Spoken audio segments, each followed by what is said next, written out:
আল্লাহ সর্বশক্তিমান বললে এর ভেতরে শিরিক ঢোকার সম্ভাবনা আছে। হোসাইন আওলাদে রাসূল, আবু লাহাব আওলাদে রাসূল। বাংলাদেশে যদি নামাজ কায়েম হয় 18 কোটি মানুষ নামাজ পড়বে, আপনি একটা ভোট দিয়ে 18 কোটি মানুষের নামাজের সওয়াব।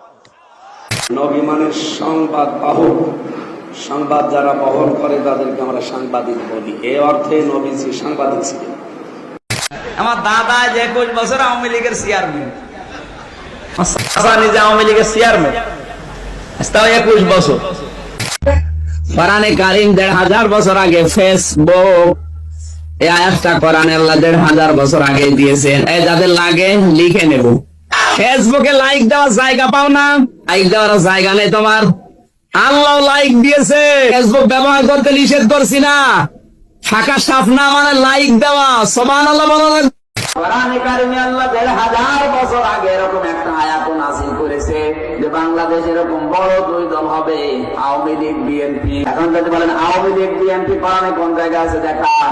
এখানে আসেন সূরা হুজুরাত 26 নম্বর পারা 15 নম্বর পৃষ্ঠা 7 নম্বর লাইনের প্রথম নাম্বার উপর 9 নম্বর আয়াতে আল্লাহ আওয়ামী লীগ বিএনপি নাম দিয়েছে। যদি শাবনূরকে সত্যি দেখে আসেন, এখন শাবনূর তো বুড়ো হয়ে গেছে, চলে না, এখন চলছে মাহিয়া মাহি, নুসরাত ফারিহা।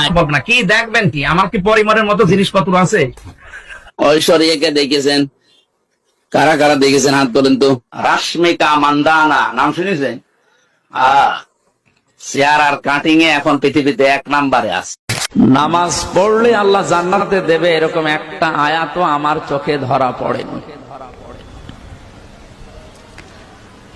আমরা এখানে যারা আছি আলেমরা, আপনি একটা আয়াতও বলতে পারবেন কিনা আমি জানি না। নামাজ পড়লে আল্লাহ জান্নাত দেবে আমি পাইনি।